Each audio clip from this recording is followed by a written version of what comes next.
Berkati hamba-hambamu yang akan sharing, Pak Jarod, Pak Yosafat, Pak Calvin, semua dalam kuasa urapan dan hikmat daripadamu. Semua kami diberkati, mengalami kuasa pemulihan yang daripadamu, dan mengalami Tuhan keluarga-keluarga yang menjadi perwakilan kerajaan-Mu di muka bumi ini. Dalam nama Raja di atas segala raja, Tuhan kami Yesus Kristus. Amin. Amin. Terima kasih Pak Roni buat doanya. Teman-teman, kita malam hari ini akan membahas temanya adalah harmonisasi pernikahan. Ya, perlu diharmonisasikan karena perbedaan pria wanita itu begitu banyaknya. Kalau dulu saya masih aktif ekspor impor, ada harmonisasi tarif ekspor beberapa negara beda, sehingga perlu harmonisasi supaya perdagangannya seimbang dan menguntungkan kedua belah pihak. Jadi itu namanya program harmonisasi tarif. Nah, malam ini kita bicaranya adalah harmonisasi pasutri, suami istri. Kita ada dua tamu malam hari ini, tapi saya akan mulai ajak dengan yang terjauh dulu ya, barangkali habis ini mau tidur karena yang satu ini dari Australia, bedanya 4 jam, jadi sekarang ini udah setengah 12 malam. Kalau ikut sampai selesai berarti sampai jam 1 subuh. Nah, namanya Pak Yosafat Prawira ya. Pak Yosafat Prawira ini gembala GBI di Sydney.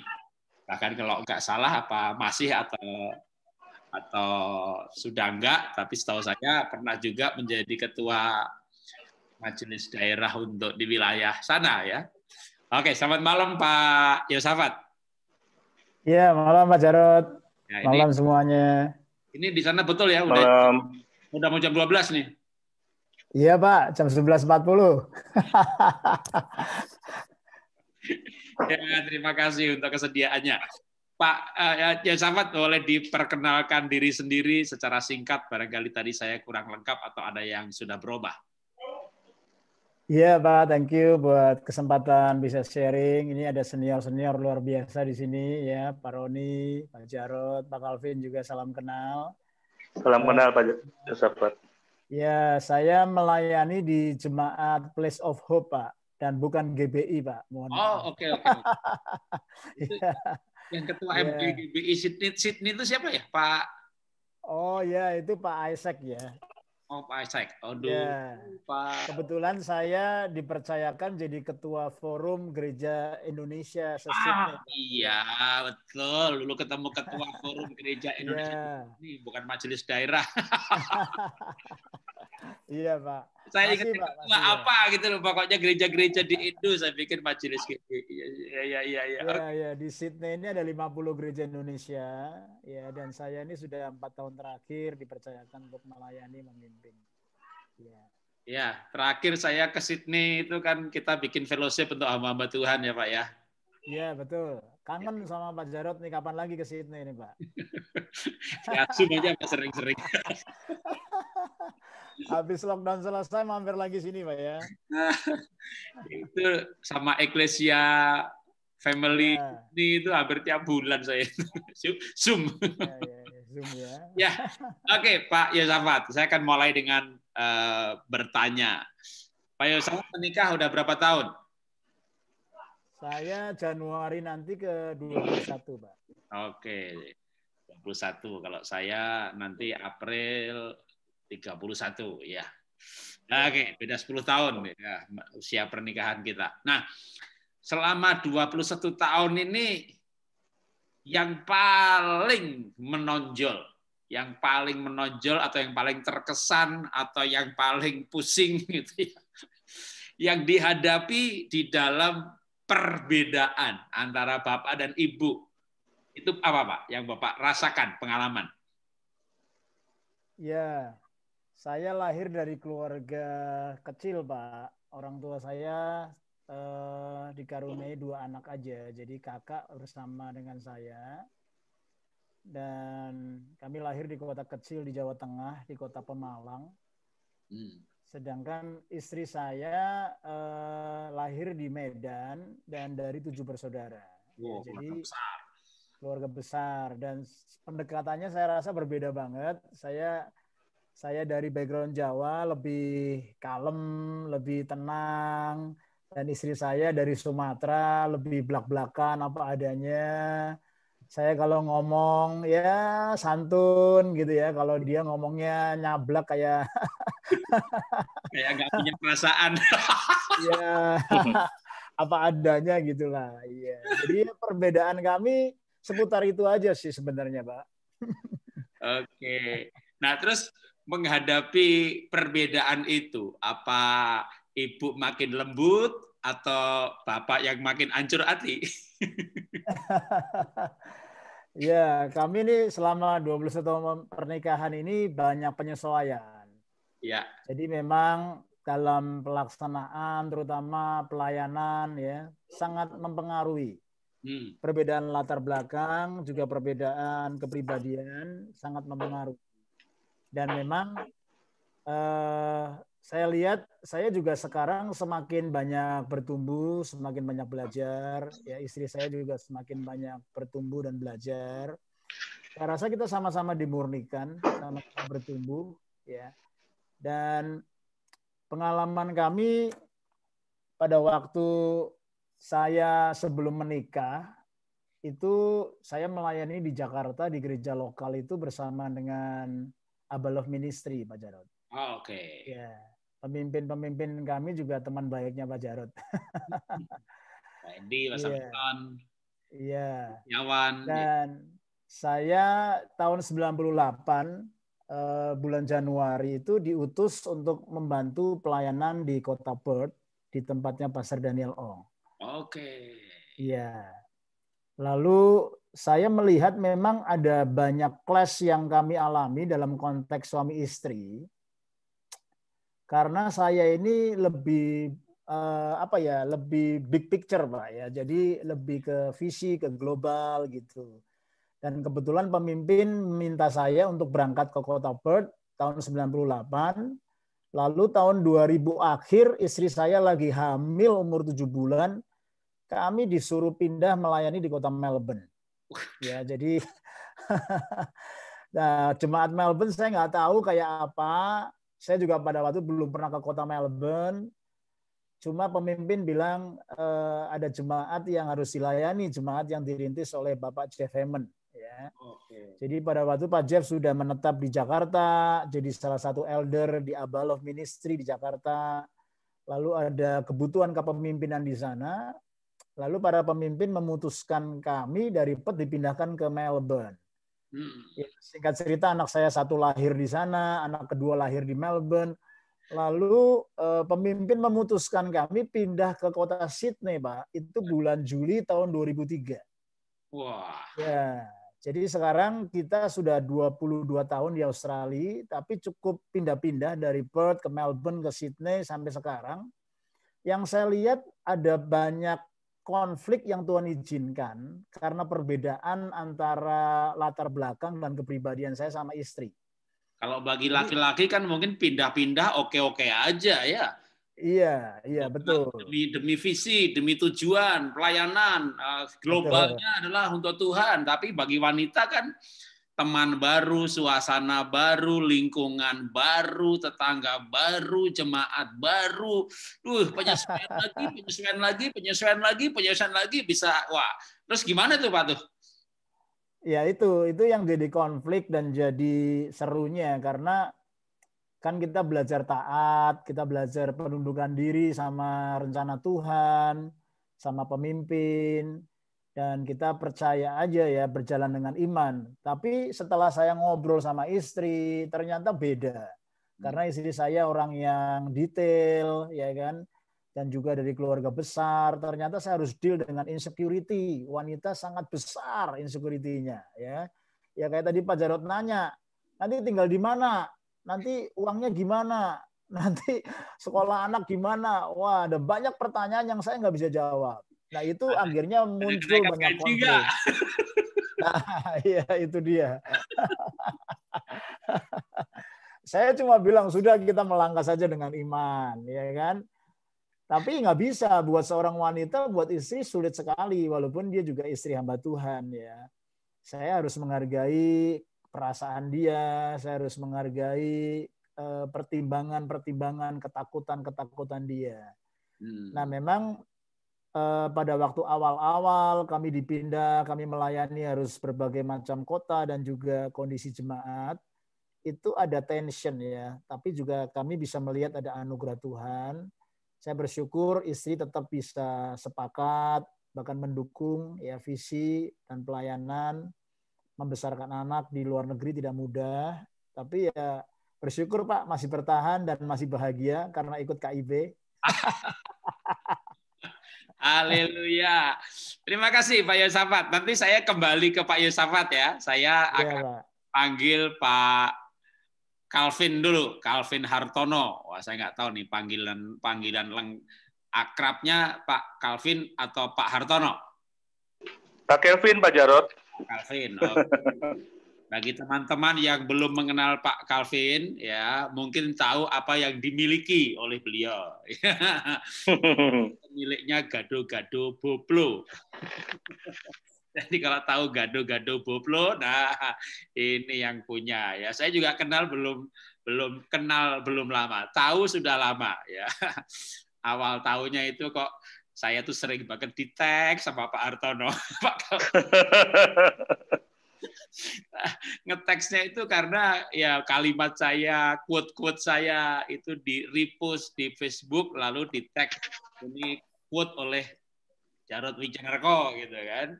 Lama-lama saya penasaran siapa sih ini gitu ya. Jadi saya buka profil, oh Boblo.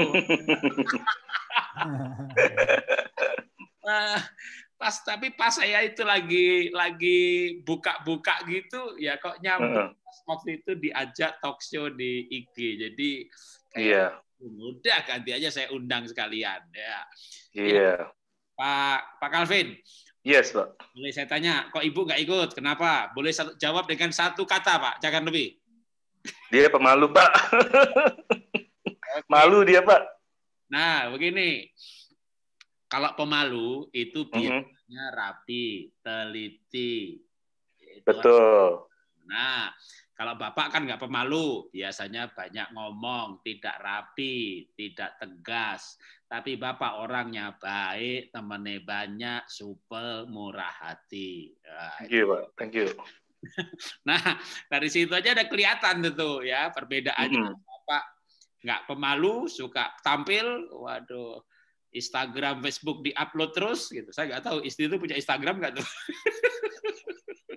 Dia punya Pak, cuman nggak pernah posting Pak.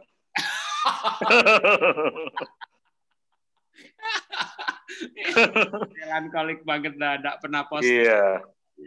Nah ini udah langsung tergambar nih sebuah perbedaan ya. Iya. Tampil dan pemalu. Dan sudah berapa tahun Pak menikah? Saya 22 tahun, Pak. Nah, 22 tahun dan kayaknya perbedaannya masih sampai sekarang antara yang tampil dengan yang pemalu. Betul. Yang teliti dengan yang tidak teliti. Nah, langsung kesaksian, Pak. Gimana menghadapi hal ini, Pak? Ya, jadi selamat malam teman-teman semua yang udah hadir di sini. Shalom. Saya perkenalkan Calvin Hartono, saya menikah 22 tahun dengan istri saya yang bernama Nani. Perjalanan pernikahan kami cukup diwarnai dengan begitu banyak pertikaian, Pak. Namanya juga rumah tangga ya. Sifat kami, karakter kami sangat-sangat jomplang. Saya sangat-sangat senang banget untuk selalu menjadi pusat perhatian atau untuk sharing-sharing. Karena saya pikir alangkah baiknya kalau kita mempunyai sebuah brand, kita juga harus tampil. Makanya saya juga sering sharing. Bahkan tadi istri saya sudah wanti-wanti. Awas ya, kamu jangan buka-buka rahasia dapur ya. Pak Jarod pasti paham kan maksudnya kan? Maksudnya buka frekuensi yang itu tuh di kehidupan yang di situ tuh katanya. Jadi tapi tetap saya Pak, saya tuh suka jadi kalau apa yang saya sedang lakukan seperti ini tetap saya sharingkan di grupnya yang ada mertua saya dan adik-adik ipar saya. Jadi istilah gini loh Pak, kita kan senang banget untuk selalu terbuka dan seminar di gereja kami ada yang namanya seminar pasangan istri atau PAIS. Di situ saya banyak belajar di situ Pak. Saya kadang-kadang mikir ya, saya tuh kadang-kadang sering ribut gitu sama istri saya. Padahal kadang-kadang itu problemnya sepele Pak. Contoh gitu ya, saya kan bikin buku saya kedua saya bikin kayak gini nih Pak. Ini kisah kehidupan saya. Dan pada saat karena memang buku ini saya tulis menyambut 50 tahun usaha mama saya Gado-Gado Boplo. Dan saya harus sharing kan karena di dalam sebuah kehidupan bisnis itu amatlah jarang pemiliknya untuk membuat sebuah buku.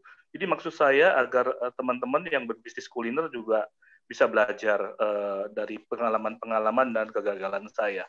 Namun istri saya tuh kadang-kadang ketakutan, kamu tuh jangan bikin begitu deh, masih pandemi begini, ngapain bikin buku. Sementara saya udah rancangan buku tuh udah sekitar setahun atau 1,5 tahun yang lalu. Dan itu kan sudah di-schedulein gitu loh. Nah, akhirnya istri saya bilang, jangan bikin 1.000 buku, karena itu gawat nih keadaannya ya. Mungkin berbeda pemikiran gitu loh Pak. Jadi akhirnya terjadilah pertengkaran seperti itu. Jadi setelah bertengkar kan pasti kami diam-diaman. Dan saya udah berusaha untuk selalu berusaha untuk mencoba mendekati. Cuman kan kadang-kadang saya juga ya kadang-kadang susah ya, namanya pertikaian gitu ya, harus sama-sama menekan ego. Jadi akhirnya karena sama-sama emosi, akhirnya saya minta tolong sama teman saya, teman kami ada ketua kelompok sel, akhirnya saya minta tolong mediator untuk membantu menjembatani lah ke istri saya. Dan biasanya itu seperti itu Pak, setelah dijembatani ya kami akhirnya bisa akur lagi. Nah seperti itu yang kehidupan rumah tangga kami yang kami alami itu seperti itu Pak. Jadi kita kira-kira prolognya seperti itu ya Pak Jarot ya. Ya emang menghadapi perbedaan atau kalau istilah kita malam hari ini adalah harmonisasi. Yang perbedaan itu bisa dipahami, bisa dikelola. Kalau lebih bagus lagi menyesuaikan. Iya. Kalau belum menyesuaikan, paling nggak memahami, menerima, udah bagus. Tapi itu pun tidak mudah. Karena seperti yang Pak Calvin juga alami, sudah 22 tahun menikah. Kan perbedaannya masih ada. Masih kuat. Ya. Masih kuat dalam arti ya antara suka tampil, ekstrovert dengan introvert, pemalu. Antara Bapak lebih suka ya buku aja, pengen ditulis, pengen dicetak, optimis, sedangkan Ibu lebih ke hati-hati banget. Betul. Ini kan kalau nggak dikelola jadi bahan pertengkaran. Tapi kalau sebenarnya menjadi keseimbangan. Karena kalau dua optimis ya cemplungin semua duitnya malah jadi tak rugi. Betul. Istri yang itu kadang menjengkelkan. Tapi kadang menguntungkan. Betul. Betul sekali. Jadi istri saya Pak, saya sambung ya. Jadi istri saya itu sangat teliti sekali dan dia saya beruntung sekali mempunyai istri seperti istri saya yang ini Pak. Karena saya yakin dan percaya saya berada di posisi saat ini adalah karena peran dari istri saya dan kebetulan istri saya juga membantu di bagian finance usaha kami Pak di Gado-Gado Boplo. Jadi bayangkan, jadi kalau kami sepanjang hari juga pasti bertemu kan Pak di sebuah perusahaan yang sama. Yang dihadapi ya keuntungan atau kerugian, masalah pegawai, dan itu bisa kalau perbedaan itu tidak disikapi dengan baik, maka bisa akan benar-benar terjadi ya namanya selalu bertengkar ya. Karena istri saya suka tipe pemikir Pak, think tank lah dia Pak. Sedangkan saya lebih easy going dan saya punya karakter adalah people oriented Pak, people oriented. Ya saya sangat suka berhubungan dengan orang, Apalagi sekarang ini masa pandemi, saya udah mulai bikin review dari bulan Maret, terus saya bikin review kuliner untuk para UKM. Itu saya bikin secara gratis waktu itu, Pak. Kemudian istri saya bilang, kamu tuh harus nggak bisa gratis dong. Kamu kan bayar video editor, kamu kan harus bayar listrik juga untuk tempat studio kamu. Saya mikir juga, Pak, oh iya benar juga ya. Berarti saya bikin review berbayar. Dan istri saya tuh yang memberikan masukan-masukan yang bagus banget buat saya. Kemudian, tapi di dalam perjalanan kita melakukan review, istri saya sangat-sangat ini loh Pak, memperhatikan saya, dan karena dia memang perhatian sama saya. Kamu nggak boleh ya kalau nggak pakai masker ya. Kamu harus pakai masker, itu ketemu orang-orang banyak. Nah itu ya saya senang juga sih diperhatikan Pak. Cuma kadang-kadang kalau bicaranya terus-menerus, aku agak pusing Pak. Koceh gitu loh. Jadi, nah terakhir, tapi penuh perhatian, dia cukup baik sekali sama saya. Terakhir karena memang tipikal sanguin, mungkin sering cenderung lupa kita nggak pakai masker pada saat kita lagi bikin review.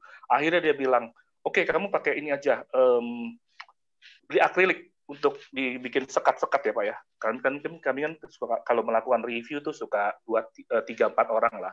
Kami undang pelaku UKM-nya, saya juga mengundang teman-teman saya yang memang bergerak di bidang UKM, bidang kuliner, untuk memberikan review kepada si pelaku bisnis ini. Jadi ya saya sih bersyukur sekali ya Pak dengan keberadaan istri saya, karena memang saya diperlengkapi Pak. Karena di mana saya lemah, dia memperkuat saya. Di mana dia masih kekurangan, saya juga bisa melengkapi dia Pak. Namun kadang-kadang ya itu tadi Pak, kalau tidak disikapi dengan baik, nah itu akan menjadi bumerang buat kita Pak. Dan saya beruntung kami di gereja juga ada kelompok sel gitu loh, jadi bisa dibantu, dihandle oleh pemimpin-pemimpin rohani kami Pak. Karena memang kita nggak bisa Pak sharing-sharing seperti ini kepada orang dunia. Ini pasti pikirannya ngaco Pak. Pasti nasihat-nasihat yang diberikan pasti tidak sesuai dengan firman Tuhan. Tapi kalau dengan gimana Pak? Dan bisa malah diprovokasi. Iya, diprovokasi. Sedangkan kita pada saat kita bertengkar aja tuh Pak, itu ada provokator loh Pak di kuping kita loh Pak. Itu ada nongol sendiri loh Pak. Ini iblis itu bilang ini nih, kamu kan punya banyak teman, masa kamu bisa kamu takut, kamu lawan dong. Seperti itu loh Pak. Itu provokasi iblis tuh di kuping kita. Mau dengerin ini apa mau dengerin yang ini nih Pak? Yang ini bilang, kamu harus ampuni istri kamu harus terima istri kamu harus minta maaf duluan. Termasuk yang kemarin status saya yang saya tulis di Facebook Pak. Seorang lelaki yang ingin menikah harus belajar berkata minta maaf tanpa alasan apapun Pak. Wah itu saya sharingkan Pak. Dan begitu banyak teman-teman yang memang sharing, seneng gitu loh Pak. Jadi memang benar Pak, laki-laki itu harusnya memang selalu minta maaf kali Pak ya, karena ada tulisan kalau di toilet kan Pak ya, laki-laki left, woman right. Kira-kira kayak gitu lagi Pak.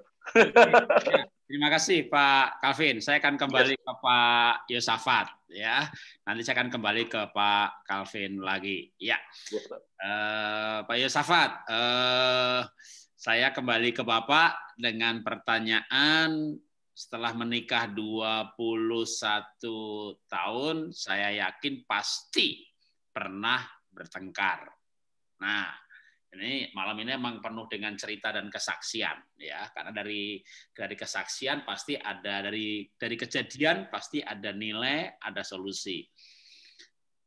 Mungkin materi pertengkarannya enggak usah diceritakan gitu ya, tapi pernah bertengkar hebat soal apa? Ya, detailnya enggak usah, tapi pernah bertengkar hebat soal apa yang dikenang gitu ya, bahkan mungkin salah satu sampai trauma mungkin gitu ya.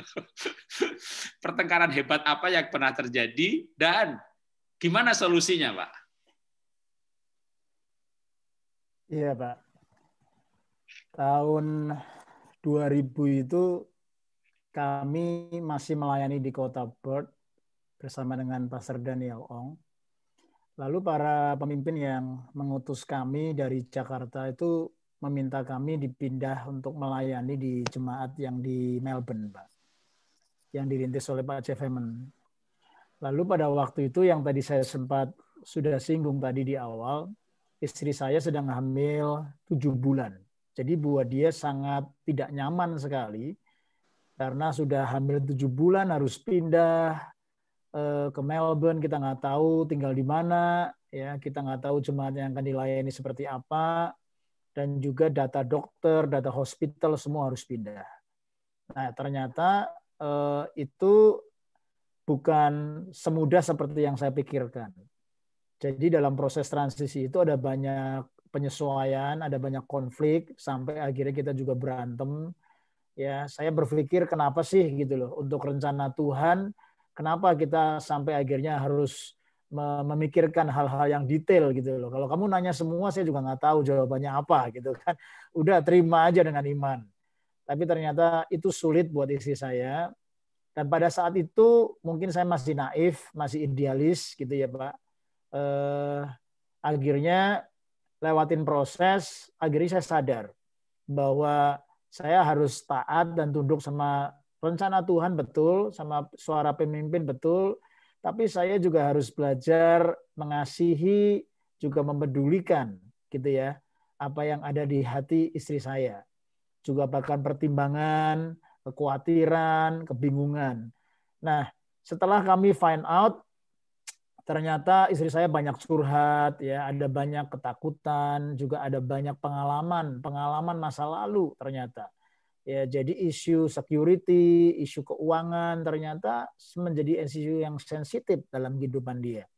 Walaupun dia cinta Tuhan, walaupun dia support saya, dia mendukung pelayanan saya, tapi dalam pelaksanaannya ternyata ada banyak hal yang kita perlu sharing heart to heart.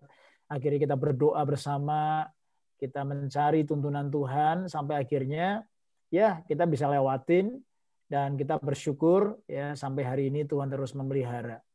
Lalu case-nya berulang lagi Pak Jarod. Tahun 2003 Pak Daniel Ong minta saya mengembalakan jemaat yang di Sydney.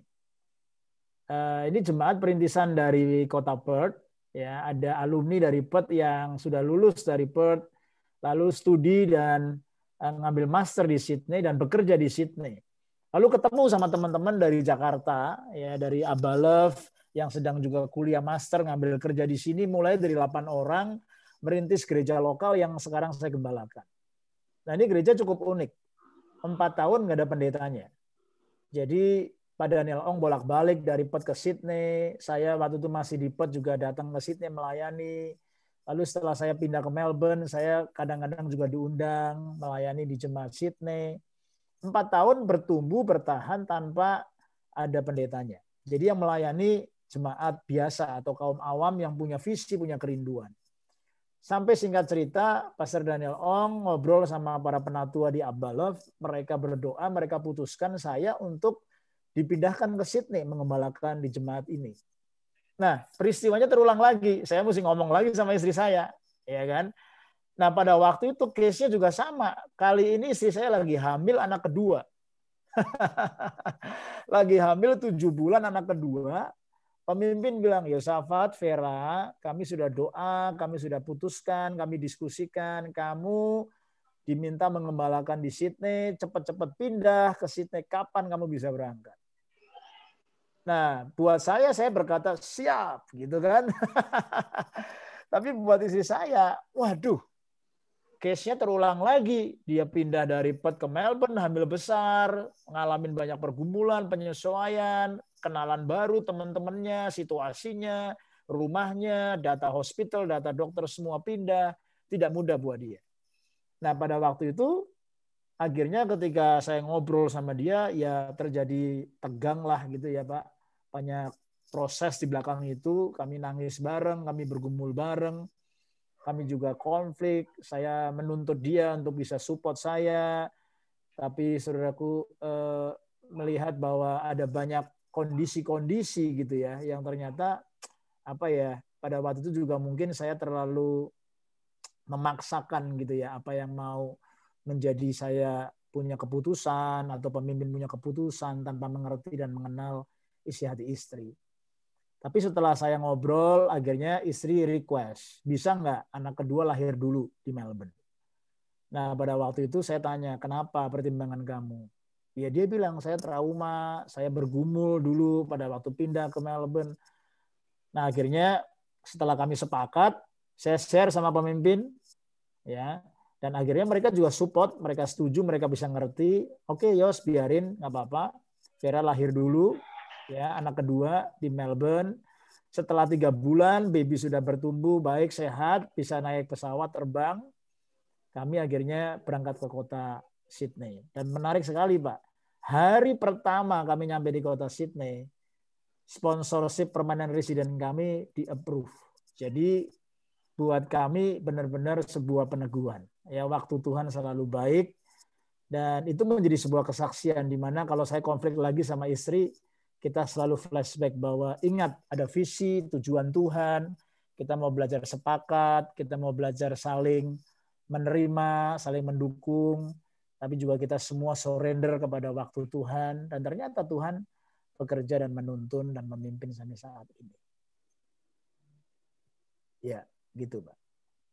Wah, luar biasa dalam kesepakatan ya suami istri, walaupun Bapak harus berjuang kembali menghadap atasan untuk penundaan, tapi kesepakatan suami istri mendapat restu dari pimpinan ditambah dengan peneguhan approval visa. Ya, menurut saya itu berkat di dalam kesehatian suami istri. Terima kasih Pak Yosafat. Saya akan kembali ke Pak Hartono. Tapi sebelum kembali ke Pak Hartono, saya mau kesaksian menggarisbawahi yang dari Pak Hartono tadi. Di mana Pak Hartono orangnya optimis, nyetak buku mau 1000, istrinya jangan segitu banyak, ntar nggak laku gimana gitu ya. Pak Hartono mau endorsement gitu. Wah, seneng kali ya, kenal sana kenal sini gitu. Istri mikir ada duitnya nggak? Iya, betul.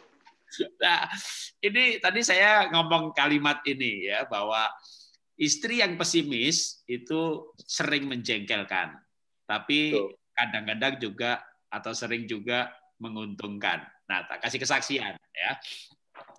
Saya kombinasinya persis seperti itu. Jadi saya orang sebelum saya berubah ya. Jadi saya tahun 90 ini ceritanya. Karena 15 tahun kemudian saya berubah temperamen dasar. Ketika dites saya berubah.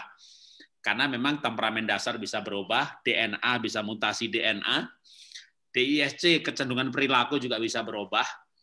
Yang tidak berubah sebenarnya proses otak. Tapi itu pun masih bisa dirubah kalau pakai ilmu yang namanya sinapsis. Jadi memang sebenarnya manusia itu pasti bisa berubah. Yang tidak bisa berubah cuma 2, Tuhan atau setan. Jadi kalau suaminya bukan setan, ya bukan Tuhan juga pasti berubah. Nah, saya cerita dulu. Saya ini orang yang berawal dengan sangat optimis. 90% sanguin. Banyak ngomong, ngoceh, nggak teliti, tapi optimisnya luar biasa. Saya orang miskin yang merantau ke Jakarta tahun 90, tinggal di rumah bedeng, rumah gubuk. Lalu saya kerja di Astra, bagian marketing.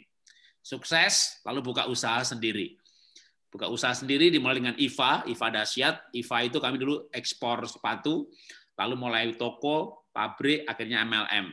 Saya juga buka Happy Holy Kid. Nah, ceritanya begini. Sebagai orang miskin, akhirnya saya diberkati luar biasa. Waktu ekspor 6 tahun sampai 98 punya ratusan ribu dolar.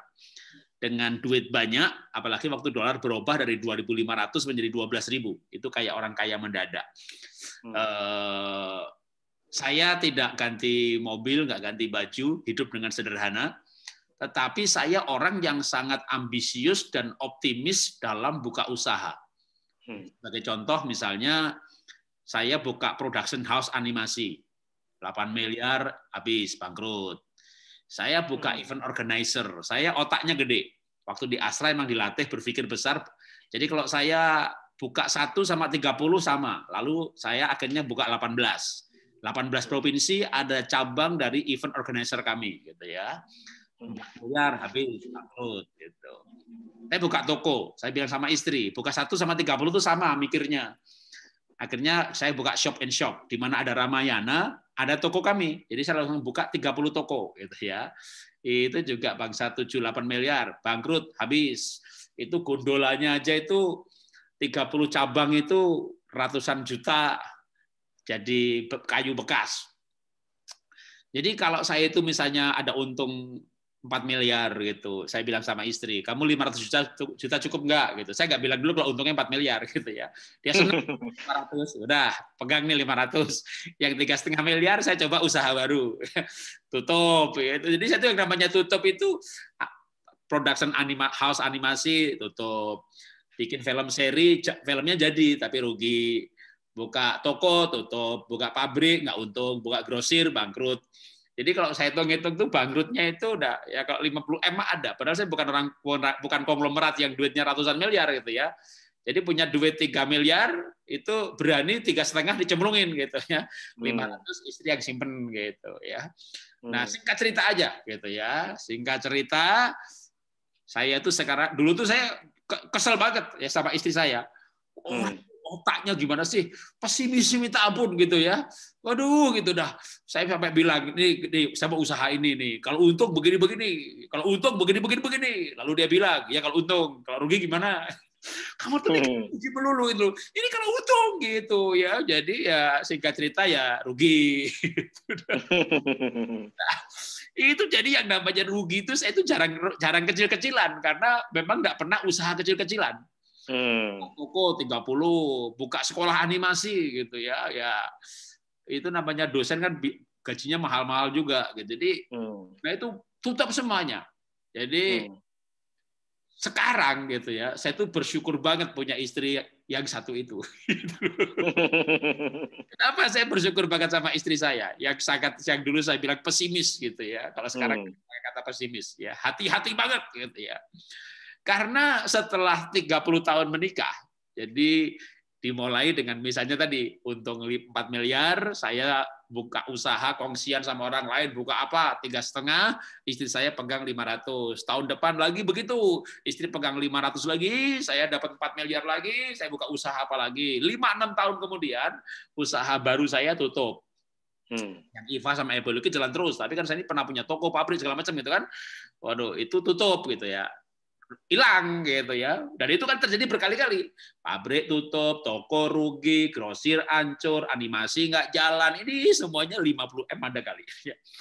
Lalu yang istri saya pegang kan tahun ini 1, tahun depan 1 M lagi, tahun depan 500 lagi. Lalu yang istri saya pegang tuh diapain gitu kan? Sama istri saya beli spot club, beli kapling tanah, beli ruko dan rumah dan ke tanah di belakangnya kita jadiin sekolah Happy Orchid, beli aset di properti karena kan aman gitu. Jadi singkat cerita kan ini menikah udah 30 tahun. Jadi ya singkat cerita 30 tahun kemudian gitu duit saya yang tak coba usaha ini itu tuh habis semuanya. Tapi yang dibeliin sama istri saya tanah gitu ya, sana 1.000 meter, sekarang nilainya 15 M, yang sana 500 meter, 800 meter, nilainya sekian. Saya hitung-hitung ya 50 M ada juga. Jadi kalau dulu saya itu kesel punya istri pesimis itu ya, sekarang tuh bersyukurnya minta ampun. Istri saya itu orangnya pesimis, jadi hati-hati sehingga akhirnya sekarang paling nggak kami pensiun walaupun nggak punya uang cash gitu ya, punya properti banyak. Dan kalau saya ditanya, Pak, sekarang Bapak hati-hati nggak gitu? Wah, sekarang saya hati-hati banget. Kenapa hati-hati, Pak? Pengalaman ya, Pak ya? Bukan, karena sudah habis. Kalau masih ada, masih berani dong, Pak ya? Makanya saya mau kasih nasihat buat teman-teman bapak-bapak yang lain ya. Kali ini saya bukan teladan. Terlalu berani. Sampai betul-betul pensiun tanpa deposito, tanpa asuransi kesehatan, ya, tapi yang Tuhan aja. Makanya ya saya terlalu berani. Sehingga secara uang cash kami nggak punya cadangan. Tapi ya puji Tuhan masih ada puji Tuhannya, rumah, sekolah, aset-aset pribadi kami nggak ada yang diagunkan. Karena itu dulu juga karena istri. Saya sempat tadinya mau buka usaha lagi dengan rumah diagunkan. Wah, istri saya nggak mau sama sekali. Nggak. Wow. Kalau yang duit yang ada di kantor mau diputar silahkan gitu. Makanya kalau di kantor ini uang nganggurnya karena keuntungan tahun ini misalnya 4 gitu kan, istri pegang 1, saya 3. Nah yang 3 ini itu istri saya udah merem deh, mau rugi-rugi deh. Tapi yang dia pegang sudah masuk, nggak bisa keluar. Mantap. Nah itu setelah saya menikah bertahun-tahun, baru saya itu menyadari bahwa wow, Tuhan itu nggak salah membuat saya punya istri yang sangat hati-hati. Dulu saya pikir pesimis. Karena sekarang itulah ternyata sebenarnya yang menyelamatkan saya. Saya punya aset-aset, punya sekolah, punya rumah yang diamankan istilahnya ya, oleh istri yang berbeda dengan saya. Oke, sekarang saya ke Pak Calvin ya. Tadi Bapak cerita mengenai perbedaan yang banyak, dan menurut saya tadi Bapak banyak bercerita mengenai pentingnya punya komunitas, yaitu cell group. Sehingga ketika ada konflik, maka mereka menjadi mediator, menasihati, lalu rukun-rukun lagi gitu. Nah, betul. Bisa kasih kesaksian juga Pak, pertengkaran dalam bidang apa yang terhebat yang pernah dialami, dan bagaimana solusinya Pak? Ya, kayak yang terakhir aja tuh Pak, yang tadi saya cerita tentang buku. Itu lumayan hebat Pak. Jadi saya sebenarnya buku itu saya udah rencanakan beberapa tahun yang lalu. Buku pertama saya bisa join ber9 orang bikin buku.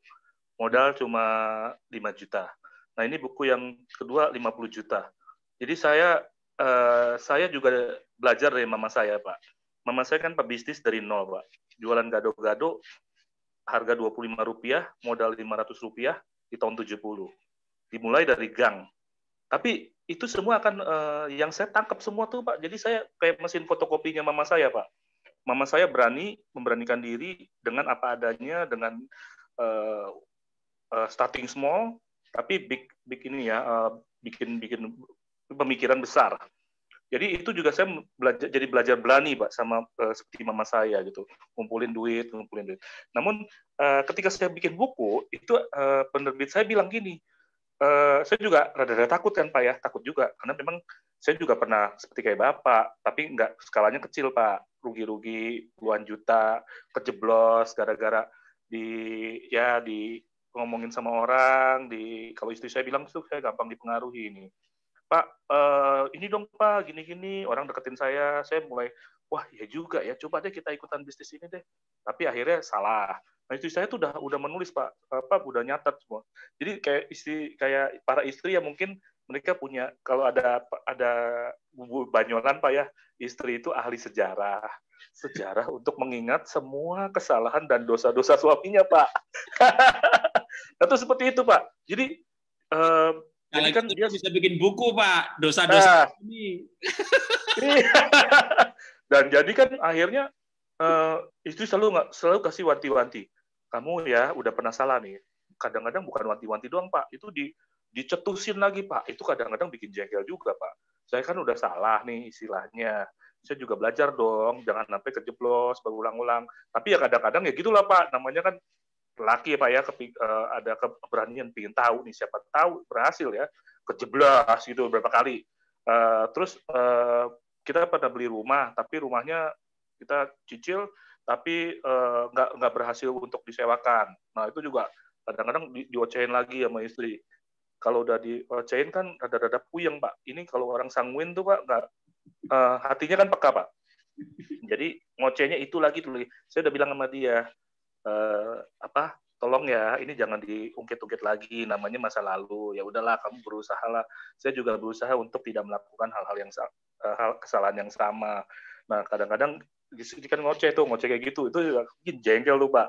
Nah, mengenai masalah buku, itu tiba-tiba penerbit saya bilang, udah kamu bikin pasang iklan aja. Ya akhirnya saya buka iklan Pak, dan puji Tuhan, dari modal yang 50 juta itu saya cuma keluar separohnya Pak.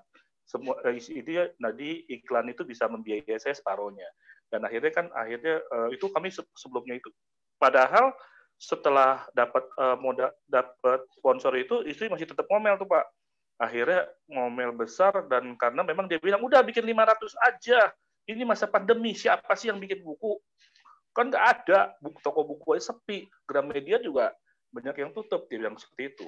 Tapi akhirnya ya kami bertengkar, di tengah hebat, saya bilang sama teman saya, ada teman saya namanya Hadi, ya, saya kalau ada apa-apa suka curhat sama dia, dan selalu kami didoakan sama dia. Hadi dan Debbie itu saya udah kayak saudara sama mereka gitu loh. Jadi luar dalamnya kisahnya saya, dia pasti tahu semua. Jadi ya, akhirnya kami minta tolong di situ, karena masing-masing pribadi agak berbeda-beda ya. Kalau saya kepingin ada masalah, saya langsung hari itu juga kalau bisa langsung selesai Pak. Dibicarakan, mau ribut-ribut nggak apa-apa, tapi setelah itu kami harus ada pemberesan. Kan di Alkitab juga ada tulisan ya Pak ya, sebelum matahari terbenam, kamu udah harus diberesin tuh kalau ada problem dan masalah, supaya iblis tidak mengintai di situ. Nah, istri saya kalau lagi marah, dia ini Pak, pindah kamar Pak. Udah bikin jengkel itu Pak, kalau bos saya Pak. Jadi saya bilang, kita kalau ada masalah, kita harus benerin. Kita harus cari titik temunya di mana. Ya akhirnya saya menggunakan peran dari teman saya Pak. Saya minta tolong mereka datang. Awalnya mereka tuh udah nggak mau datang Pak, karena udah keseringan Pak. Kalau ribut panggil, beres lagi, nanti ribut lagi. Aduh, sebenarnya saya juga malu nih saya ngomongnya sama teman saya tuh si Hadi itu. Hat, minta tolong dong Hat. Akhirnya mereka terakhir mereka nggak datang, tapi mereka akhirnya cuma melalui telepon. Ya, memang juga masa pandemi ini kan takut-takut juga ya Pak kalau mau ketemuan nih Pak ya. Jadi akhirnya diberesin lah seperti itu. Jadi ya saya bersyukur banget dari Komsel itu memang di banyak masalah yang bisa dipecahkan ya. Karena ya namanya rumah tangga, siapa sih Pak yang nggak ada problem dan masalah. Dan itu sangat memberkati saya juga dalam suatu komunitas sel itu Pak. Kira-kira itu gambaran dari saya Pak Jarot. Oke, iya Pak Calvin menekankan pentingnya komunitas ya, setuju kan? Iya.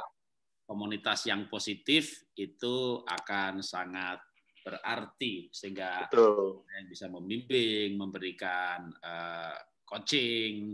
Dan saya kembali ke Pak Yosafat nih. Setelah itu, kalau ada Bapak Ibu teman-teman yang mau bertanya seputar mengelola perbedaan, mengatasi perbedaan, harmonisasi perbedaan, silahkan ditulis ya. Ini sudah ada satu pertanyaan yang direct ke saya. Oke. Ya, saya ke Pak Yosafat terlebih dahulu. Saya mau nanya secara ini ya, Pak Yosafat, kalau secara manajemen kepribadian, suami istri itu sebenarnya perlu nggak assessment, Pak? Oh iya, perlu banget Pak Jarot. Ya, saya selalu menganjurkan kepada pasangan-pasangan yang ada di jemaat lokal yang saya pimpin, juga couples yang saya konseling dalam pre-marriage, untuk melakukan tes assessment. Karena itu akan menolong sekali, orang bisa aware, dan akhirnya dari situ kita bisa mengenali, mengerti, dan menerima pasangan, sampai nanti akhirnya setelah mengenali, mengerti, menerima, maka akan bisa untuk saling menyesuaikan. Jadi kalau memang ada kesempatannya dan juga ada dananya, dianjurkan, Pak. Oke.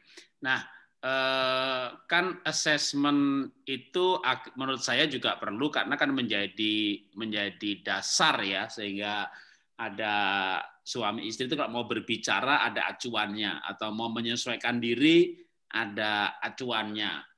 Untuk mengenal pasangan juga betul-betul objektif. Kalau enggak kan ya memang kita bisa menikah bertahun-tahun, sebenarnya kita mengamati ya suami saya begini, istri saya begini. Tapi kalau enggak assessment, saya takut hanya satu sisi ya. Jadi misalnya suami itu orangnya galak, kasar, egois gitu. Nah ini yang negatif semuanya nih. Tanggung jawab, disiplin, ini nggak muncul. Karena ketika suami istri sudah ada masalah relasi, maka cenderung subjektif.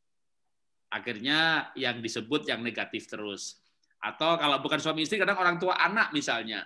Saya sama ibu saya juga udah nasehatin kan, kamu tuh nggak rapi, kamu tuh pelin-pelan, kamu tuh berubah-ubah ide, nggak konsisten gitu. Tapi karena dicecer terus, akhirnya saya merasa bahwa dia nggak cinta saya, nggak sayang saya. Sampai saya sendiri tahun 90 masuk Astra, lalu dites assessment kepribadian. Kamu tuh orangnya kreatif. Nah, psikolognya ngomongnya positifnya dulu lagi. Kamu tuh orangnya kreatif, idenya luar biasa begitu. Saya bilang, yes, bener, iya, waduh, gitu. Tapi kamu punya sedikit kelemahan, ya. Kamu nggak terapi, kamu nggak teratur. Nah, ini yang negatifnya. Ini ibu saya udah ngomongin dari dulu nih. Sama ternyata gitu, yang ibu omongin atau yang istri omongin tuh sama dengan yang psikolog omongin. Cuma psikolog atau profesional ini dia bicara dua sisi kan, positif dan negatif. Nah, saya pikir kita nggak usah nunggu mau bercerai atau berantem, sebenarnya malah mungkin dalam keadaan baik-baik gitu, suami istri assessment aja udah, supaya ketahuan personality-nya. Ya. Iya, Saya betul, ada pertanyaan yang saya mau sampaikan ke Pak Yosafat ini ya. Saya ingin bacakan Pak. Ini pertanyaannya sama saya di direct ke saya. Jadi nggak dibaca di publik. Ada pertanyaan yang sudah saya teruskan ke Pak Roni Daud supaya Pak Roni Daud siap-siap menjawab, tapi ada yang di direct ke saya, tapi saya ingin Pak Yosafat dulu yang menjawabnya. Karena ini private, jadi juga saya tidak baca siapa yang bertanya ya. Oke. Oh, ini sebenarnya lanjutan yang pertanyaan sebelumnya. Oke. Tunggu. Kalau gitu, maaf. Sorry, kalau gitu nih karena lanjutan yang sebelumnya, boleh Pak Roni Daud jawab yang saya tulis tadi, Pak Roni Daud. Saya tukar, jadi ini karena pertanyaan ternyata yang ditulis ini lanjutan dari pertanyaan sebelumnya. Nanti saya akan menambahkan, tapi biar Pak Roni Daud yang menjawab. Saya akan bacakan ulang aja Pak Roni Daud ya, biar yang lain juga mendengar pertanyaannya, tapi siapa yang bertanya saya tidak sebutkan. Selamat malam, suami saya otoriter. Semua keputusan diambil suami, duit dipegang suami. Suami tidak pernah diskusi sama saya. Jadi saya merasa seperti dianggap pembantu oleh suami. Bagaimana ya cara ngomong ke suami? Ya mungkin sampai di situ dulu. Ya, silakan Pak Roni. Wow. Iya. Ini ada roh Hitler rupanya ya. Jadi saya pikir ada beberapa hal yang mesti ambil langkahnya, karena ini hanya kalimat penggalan tidak komplit. Jadi saya nggak tahu situasinya. Apakah memang sama-sama orang percaya atau tidak, juga nggak jelas tadi ya. Tapi kalau mengacu kepada firman Tuhan dalam 1 Petrus 3 ayat 1 sampai 7, itu Alkitab menjelaskan bagaimana seorang istri harus mengambil peran untuk menghormati suaminya. Bahkan di Efesus 5 kan tunduk kepada suami. Nah, saya lihat di dalam kasus yang dihadapi ibu ini, pertama tentunya mari terus jangan lelah-lelah untuk bersikap memberikan hormat kepada suami dalam keadaannya seperti itu, dan tetap memberikan keteladanan tentang takut akan Tuhan itu, karena Alkitab menjanjikan loh, kalau kita hidup benar maka suami itu bisa dimenangkan oleh kelakuan istrinya seperti itu. Tapi memang Anda tidak bisa melakukan sendiri, perlu apa yang disebut dengan ada komunitas yang menunjang, yang bisa menguatkan seperti kesaksian Pak Calvin tadi. Jadi memang saya sangat setuju setelah pertama kita memberikan keteladanan, tapi perlu ditopang memiliki komunitas ya, dari gereja lokal atau komunitas yang lain yang bisa meneguhkan, menguatkan Anda supaya ada tempat di mana kita bisa mencurahkan isi hati kita. Ya, kalau enggak bisa stres, bahkan nanti bisa berpikir pergi meninggalkan suami. Kemudian yang ketiga, perlu juga kita datang kepada konselor yang mengajak suami tentunya untuk bisa ketemu dengan konselor, ya. Jadi perlu, kalau dalam hal ini kan seperti Pak Kelvin tadi punya sahabat, kan ada komunitas, ya. Tapi ini saya sedang memberikan tips-tipsnya, ya. Jadi bisa salah satunya adalah kita pergi kepada seorang konselor yang profesional, khususnya anak Tuhan, psikolog kah, yang memang based on the Bible, karena dalam dunia psikologi kan itu ada beberapa aliran, ya, ada yang humanisme, ada yang New Age, ya, zaman baru, tapi yang kita based on the Bible. Jadi konselor, seorang psikolog profesional yang takut akan Tuhan, ya, atau juga kepada seorang hamba Tuhan yang memang punya kemampuan untuk memberikan bimbingan konseling, yang punya dasar-dasar pengetahuan konseling yang benar, gitu. Jadi nggak cuma cukup ditumpangi tangan lalu diunyek-unyek kepalanya lalu apa gitu, ya. Metode-metode seperti itu seringkali kita menemukan banyak kegagalan. Jadi perlu seperti itu, tips-tips yang saya berikan kepada itu. Jadi pertama, ikuti 1 Petrus 3 ayat 1-7 itu tentang memberi keteladanan dalam hal kesalehan kepada suami, ya. Dan terus dalam doa, karena saya percaya yang bisa melembutkan hati ya cuman Roh Kudus. Tapi yang kedua juga kita perlu memiliki komunitas, ya, di mana komunitas tersebut bisa menjadi tempat di mana kita bisa menerima nasihat, dukungan, kekuatan.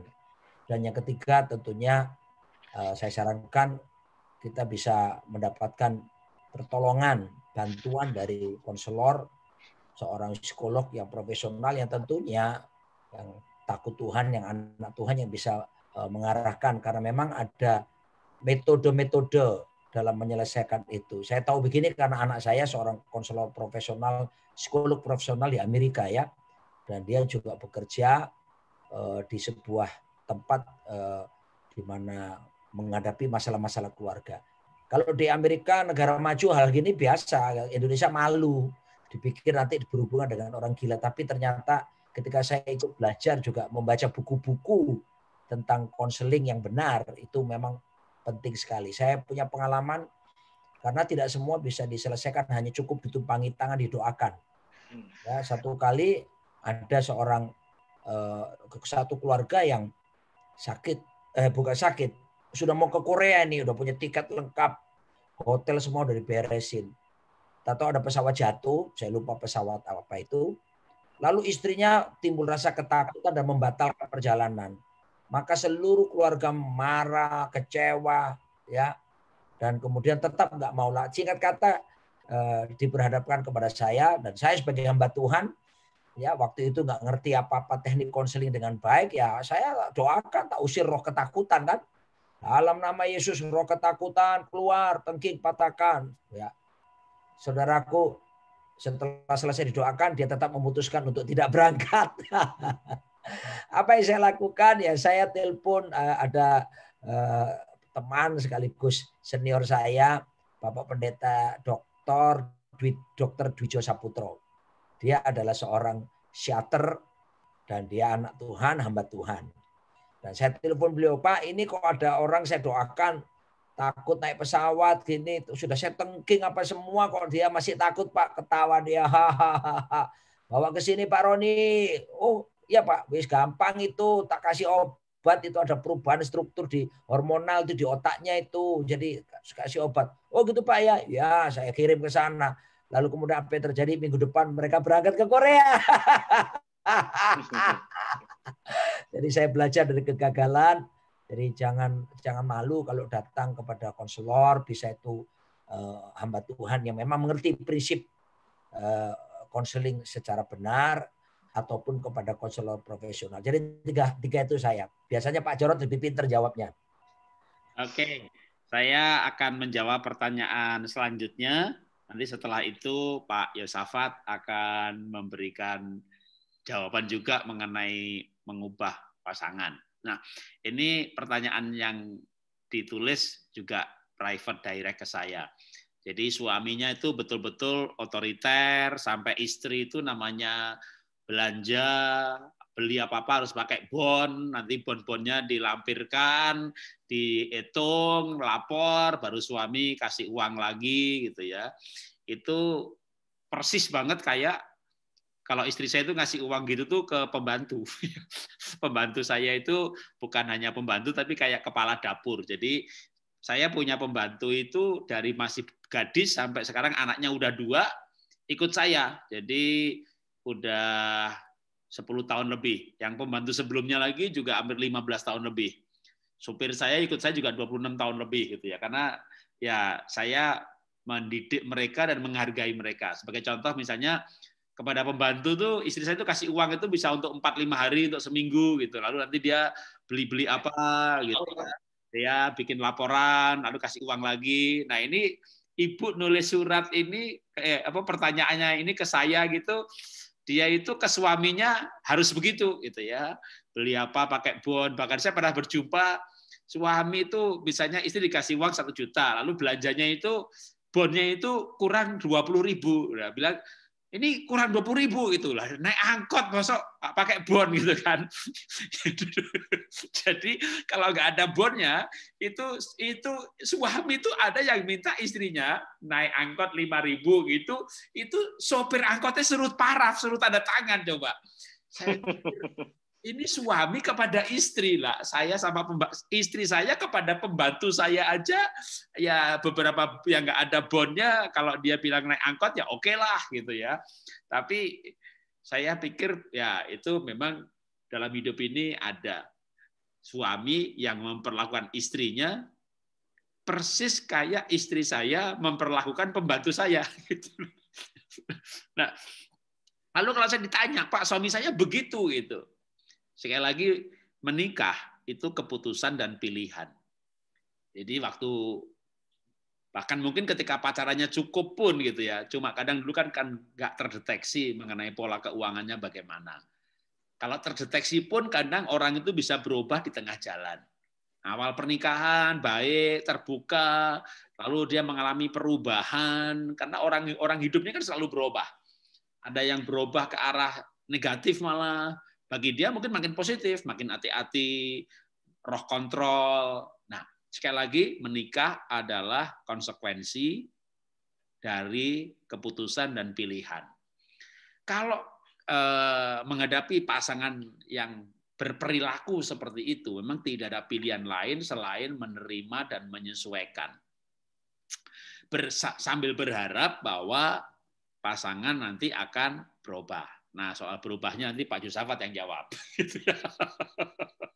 Tapi yang saya mau katakan, seandainya tidak berubah, maka ya kalau itu bukan hal yang sulit, gitu ya, mencatat beli beras berapa, angkot berapa, udah ditulis aja, anggap aja terapi kerapian, terapi kejujuran, terapi memang rasanya kok kayak dianggap pembantu gitu ya, tapi ya karena memang itu konsekuensi.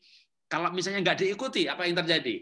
Suami bisa marah, ngamuk, tempeleng, gampar, tendang, bentak. Nah, maka kan itu hal yang lebih jelek lagi. Maka menurut saya permintaan untuk mencatat itu masih dalam kategori menurut saya bisa diikuti. Kecuali permintaan begini, ada permintaan yang nggak bisa diikuti. Yang pernah saya jumpai. Pak, suami saya itu bisnis. Saya kan cukup cantik dan seksi.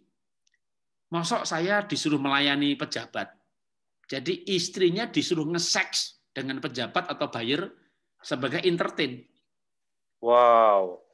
Ada juga sebuah bangsa atau suku di mana kalau menghargai tamunya itu istrinya dikasih.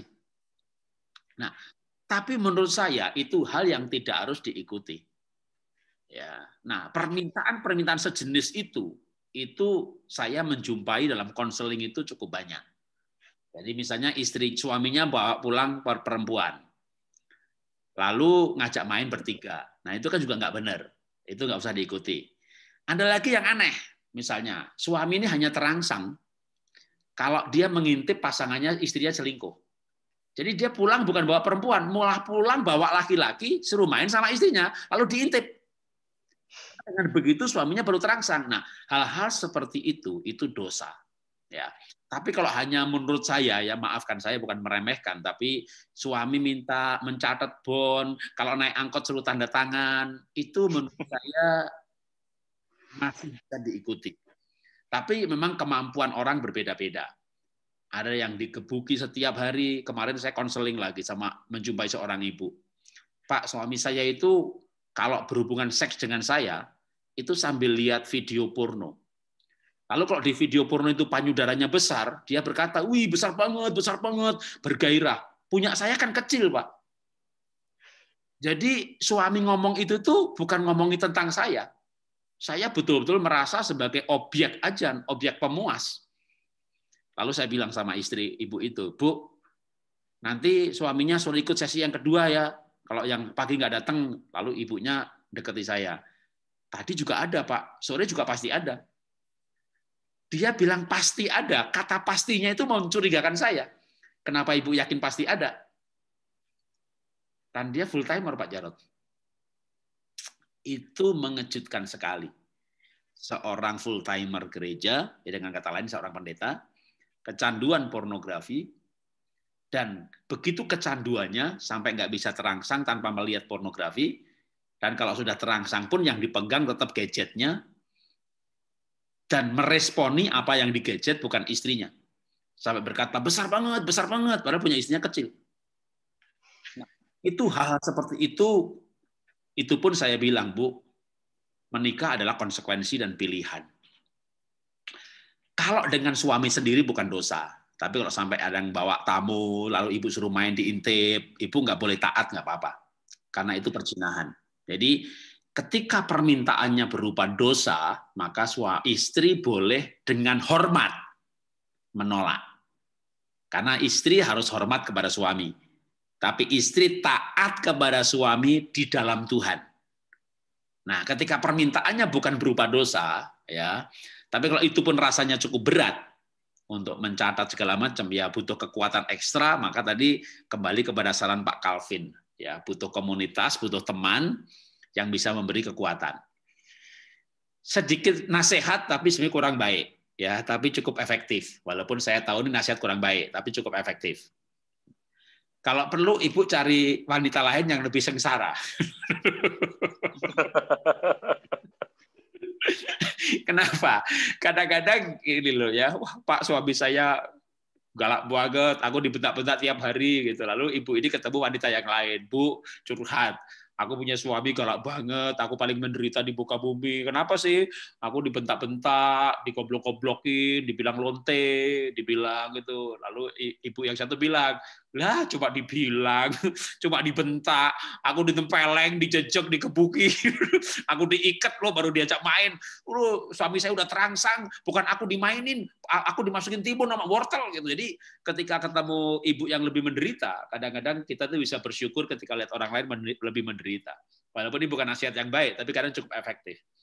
Seperti ketika saya bersaksi bahwa 2019 saya rugi lebih 100 miliar dan saya bangkrut usaha saya gitu ya. Itu kan kesaksian penderitaan, bukan kesaksian yang bagus kalau saya ruginya banyak banget. Tapi kadang kerugian saya yang banyak itu menghibur orang lain yang ruginya lebih sedikit. Jadi kemarin saya ngelayani full gospel gitu. Lalu beberapa orang bilang, aduh Pak saya nggak nyangka Bapak ruginya sebanyak itu gitulah. Yang 2019 itu yang paling besar. Kalau 2009 kebakaran ya 2,5 M. Yang animasi 8, yang IO 4. Itu saya rugi itu berkali-kali. Tapi kadang-kadang saya jarang cerita gitu ya. Tapi ternyata sekarang ini waktu saya cerita mengalami kerugian itu penghiburan bagi orang lain yang ruginya nggak seberapa. Nah, termasuk juga makanya kalau ada ibu yang menderita, coba cari yang lebih menderita.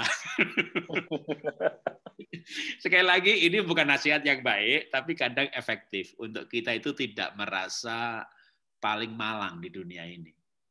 Kita nggak merasa paling susah di dunia ini, bahwa ada orang yang nggak punya sepatu mengeluh, tapi ketika dia ketemu orang nggak punya kaki, mungkin dia baru bisa bersyukur berjalan tanpa sepatu. Jadi ya, mungkin dari saya itu dulu. Silakan Pak Yosafat, sambil saya akan membaca pertanyaan yang lain. Ya, kalau saya simpulkan, ya prinsipnya yang mutlak harus taat ya, kembali sesuai kepada firman Tuhan. Tapi yang tidak mutlak kayak tadi mengenai bond, mengenai cara makan dan lain sebagainya, ya kita percaya ada kebebasan gitu. Lalu yang salah ya perlu diampuni dengan kasih Bapa surgawi ya. Kita dalam pernikahan selalu menempatkan Kristus di tengah-tengah keluarga kita. Lalu yang tidak benar ya kita semua harus siap berubah dan harus siap bertumbuh. Jadi kalau ada hal-hal yang salah, yang tidak benar, ya harus bertobat dan siap bertobat dan bertumbuh. Iya. Saya rasa untuk merubah pasangan bukan bagian kita sendiri, tapi juga kita perlu libatkan Tuhan, ya, karena pada dasarnya kita nggak bisa merubah pasangan kita secara instan atau seperti yang kita mau. Kita harus libatkan Tuhan dengan anugerahnya. Justru di sini melibatkan kita perlu banyak surrender, kita perlu banyak berserah kepada Tuhan, bawa dalam doa, dalam berpuasa, bahkan menjadi teladan, berkorban. Justru di situ kita belajar remuk, kita belajar mengasihi, menerima apa adanya, mempraktikkan kasih tanpa syarat. Nah di situ kita benar-benar ngandalin anugerah Tuhan semata-mata. Ya selain tentunya komunikasi ya diperlukan untuk lower our expectation. Sometimes expectation kita tinggi gitu ya. Kita kadang-kadang perlu adjust, menyesuaikan. Kita perlu sama-sama bisa mengerti sehingga akhirnya kita ngelewatin yang saya bilang itu yang pertama dalam proses pernikahan atau keluarga ada yang namanya attract ya, orang tertarik sehingga akhirnya nikah karena perbedaan. Tapi setelah attract akan menjadi attack, ya, saling menyerang, sampai akhirnya dari attack akan menjadi attach, ya, akan melekat dan bersatu sehingga akhirnya menghayati kesatuan dan sehingga akhirnya kita bisa menjadi keluarga yang bahagia, bahkan menjadi berkat bagi banyak orang. Amin. Oke, terima kasih Pak Yosafat. Ya, karena segi waktu, karena kita memang selalu berakhir dengan jam 9 maksudnya ya, WIB. Jadi nanti yang lain bisa ikut Senin depan, kita akan lanjutkan lagi perbincangan mengenai keluarga. Pak Jarod, sorry. Pernikahan. Pak Jarod. Ya. Pak Jarod, sorry, izin motong nih. Ya. Saya boleh ada pertanyaan dari teman saya nih, Pak. Saya kasih pertanyaan yang ada dulu aja yang ditulis untuk Pak Daud. Setelah itu saya akan serahkan Pak Daud untuk menutup. Oke. Nah, jadi ini pertanyaan yang ditulis, ada satu lagi, tapi biar sekaligus Pak Roni Daud yang menjawab dan sambung dengan penutupan. Ya. Jadi Pak Roni Daud ini ada pertanyaannya. Saya baru akan menikah hari Sabtu 12/12/2020. Tanggal bagus ya. 12/12/2020. Baru akan menikah. Apakah ada nasihat untuk saya hadapi laki-laki yang akan menikah? Dan pertanyaan saya adalah, istri saya itu introvert. Jadi bagaimana nanti menghadapi istri yang introvert yang sering mood swing? Karena terkadang saya suka agak bercanda tapi malah dimarahi. Nah, selama ini sih saya yakin dan enjoy dengan dia, maka akan menikah. Hanya ingin tahu saja strategi menghadapi swing mood seorang wanita. Oke, ya silakan Pak Roni Daud. Nanti habis menjawab ini langsung disambung ke penutupan. Pertanyaan yang lain nanti kita sambung Senin depan. Ya, Tuhan berkati. Ya, jadi beberapa kali yang saya temukan kalau ada orang mau menikah ternyata ada hal-hal prinsipil yang belum selaras, saya mengusulkan untuk menunda pernikahannya. Ini dari saya ya. Dan bahkan saya pernah bersama keluarga akhirnya sepakat untuk membatalkan pernikahan. Padahal sudah undangan apa semua sudah beredar dan itu disepakati, disetujui. Karena saya sebagai hamba Tuhan menimbang bahwa ternyata ini belum masuk dalam satu kondisi yang mereka harus sepakat betul. Dan ini berbahaya bila masuk dalam pernikahan. Beberapa menyetujui, tapi ada juga yang nggak setuju ya diteruskan. Tapi akibatnya ya tidak menjadi lebih baik tapi lebih buruk. Karena menurut saya lebih baik pernikahan ditunda tapi sambil belajar bersama-sama menyamakan pandangan, ya, menyamakan persepsi. Makanya perlu ada bimbingan pranikah itu dengan baik. Ya, saya hanya mengisahkan bahwa sampai saya mengarahkan hal seperti itu, bahkan pernah akhirnya orang tua menyetujui untuk saya batalkan. Saya usulkan untuk dibatalkan dan disetujui. Dan memang ternyata begitu dibatalkan gitu, memang ternyata akhirnya yang satunya cepat menikah sama orang lain. Jadi memang kalau seandainya dipaksakan menikah itu bahaya sekali ya, potensi perceraian sangat mengerikan. Tapi untuk melihat bagaimana menghadapi pasangan yang mudah berubah seperti itu, saya pikir itu tidak terlalu esensi yang utama ya dalam hal perbedaan seperti itu ya. Tentunya seperti tadi beberapa hamba-hamba Tuhan, Pak Yosafat, Pak Jarod sudah menasihatkan, itu memang perlu ada sikap untuk berikan keputusan untuk kita mau menerima ya. Dan kalau kita sudah dalam Kristus ada kasih tanpa syarat, sudah kita alami dengan ditebus dosa kita. Nah sekarang how to release, melepaskan kasih tanpa syarat itu dan menyadari tidak ada yang sempurna di dunia ini, dan menyadari bahwa suami istri bisa saling melengkapi satu dengan yang lain. Dan yang penting di sini adalah Amsal 24 ayat 3-4. Saya tidak pernah temukan ayat dalam Alkitab bahwa rumah tangga bisa teguh berdiri hanya karena cinta loh ya. Enggak loh. Ya, justru rumah tangga tegak berdiri itu Alkitab Amsal Sulaiman katakan ada 3 poin. Dikatakan dengan hikmat rumah didirikan, dengan pengertian itu ditegakkan, dan dengan pengetahuan kamar-kamar akan diisi dengan barang-barang yang berharga dan yang menarik. Jadi ada 3 yang menyebabkan rumah didirikan itu, berkata keluarga didirikan dan dia tegak berdiri, bahkan diberkati karena rumah kita kamarnya diisi barang-barang berharga menarik. Ada 3 poin. Pertama pengetahuan, kedua pengertian, ketiga adalah hikmat. Tidak ada cinta loh di sini, ya. Tapi ini luar biasa. Pertama pengetahuan. Makanya perlu calon suami istri banyak belajar, banyak baca, ikuti seminar. Bahkan kalau sudah menikah pun ayo belajar sama-sama, ikut seminar, ikut KIB, ikut acara Senin malam ini, pengetahuan ditambah. The best information in our life is the Word of God. Informasi yang terbaik di hidup ini adalah firman Tuhan. Itu yang pertama. Nah, kalau sudah dapatkan pengetahuan, apalagi didasarkan firman, maka yang kedua, kita harus merenungkan firman, kita harus meresapi sungguh-sungguh sampai akhirnya apa? Understanding, kita ngerti. Nah, dari pengetahuan menjadi pengertian. Ketika sudah jadi pengertian, jangan tinggalkan jadi berhenti di pengertian. Pengetahuan pengertian tanpa praktek sia-sia. Maka yang langkah ketiga harus praktekkan. Nah, ketika dipraktekkan itulah jadi hikmat. Hikmat adalah apa? Pengetahuan kebenaran yang telah kita renungkan membuat kita mengerti, lalu kita terapkan. Maka saya percaya rumah tangga kita akan tegak berdiri dan kita akan diberkati ya, oleh Tuhan dengan segala kebutuhan yang diperlukan seperti itu. Baik, nanti bisa dilanjutkan dalam pertemuan yang selanjutnya. Mari kita akan akhiri dengan perjamuan kudus. Kita ambil roti dengan tangan kanan kita masing-masing. Haleluya. Sebab pada waktu malam sebelum Yesus diserahkan, dia mengambil roti, dia mengucap syukur atasnya dan berkata, inilah tubuhku yang dipecah-pecahkan bagi kamu. Perbuatlah ini menjadi peringatan akan aku.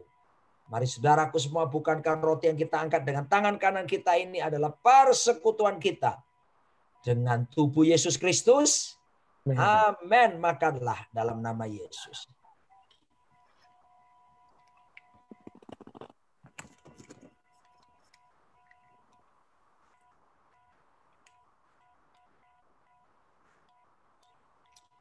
Darahnya berkuasa, darahnya sanggup memulihkan, menyembuhkan Setiap hari waktu saya kena COVID-19 itu di rumah sakit saya perjamuan kudus sendirian.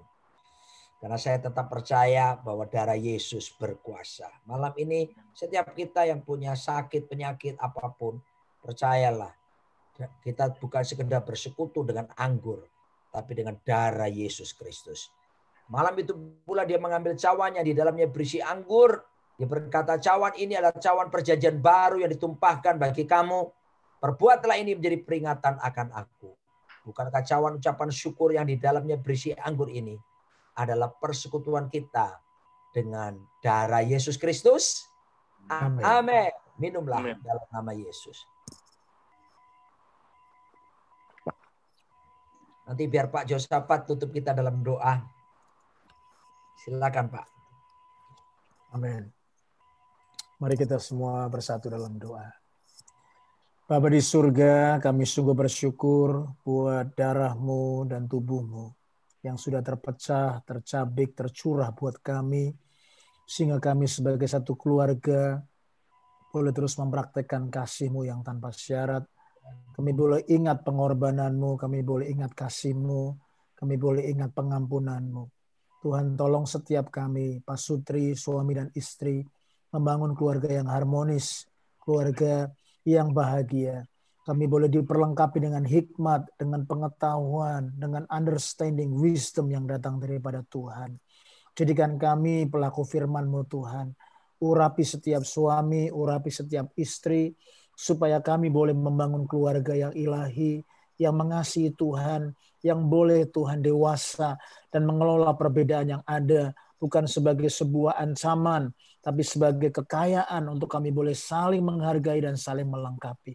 Hamba melepaskan berkat buat setiap keluarga-keluarga, juga hamba-hamba Tuhan yang sudah melayani, juga Tuhan visi daripada keluarga Indonesia Bahagia ini, biar menjadi sebuah movement, kegerakan yang memberkati banyak keluarga, banyak tubuh Kristus, dan akhirnya melahirkan sebuah generasi yang Bapa rindukan. Terima kasih Tuhan buat malam hari ini. Keurapi hamba-Mu Pak Jarod, hamba-Mu Pak Calvin, juga hamba-Mu Pak Roni Daud. Biarkan setiap hamba-hamba-Mu yang melayani, semuanya ada dalam kasih karunia-Mu yang berlimpah-limpah. Tuhan, kami bersyukur sebentar kami akan berpisah. Biar damai sejahtera, sukacita, kekuatan pengurapan Tuhan selalu beserta dengan setiap kami. Kami kembalikan segala hormat, syukur, kemuliaan. Di dalam nama Tuhan Yesus Kristus, semua yang diberkati sama-sama kita katakan. Amin. Amin. Amin. Selamat malam. Thank you. Terima kasih Pak Josafat.